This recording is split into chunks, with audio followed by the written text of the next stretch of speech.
Asia Cup ഫൈനലിലെ top 5 moments.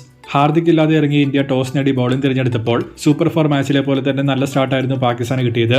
Dubey ഒരു proper ഓൾറൗണ്ടറായി ഉപയോഗിച്ചത് ഈ ടൂർണമെന്റിലുടനീളം ഇംപ്രസീവ് ആയിരുന്നു.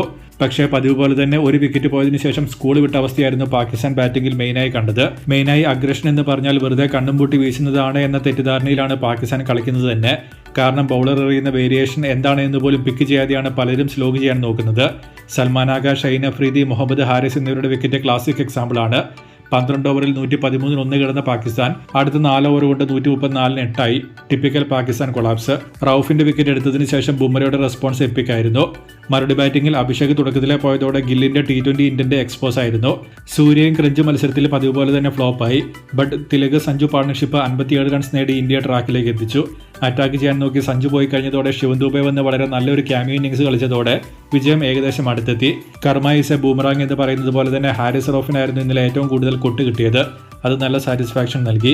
പുറത്താകാതെ തിലക് നേടിയ 69 റൺസിന്റെ പിൻബലത്തിൽ ഇന്ത്യ 2 പന്ത് ബാക്കി നിൽക്കെ മത്സരം വിജയിച്ചു. തിലകിന്റെ ടെമ്പറമെന്റ് ആൻഡ് ഗെയിം അവയർനെസ് എടുത്തു പറയേണ്ട ഒന്നാണ്. വിജയത്തിന് ശേഷം കപ്പ് ഒരു പാകിസ്ഥാനിയുടെ കയ്യിൽ നിന്ന് വാങ്ങില്ല എന്ന നിലപാട് കൂടി ഇന്ത്യ എടുത്തതോടെ പാകിസ്ഥാന്റെ നാണക്കേട് കംപ്ലീറ്റ് ആയി പൂർത്തിയായി.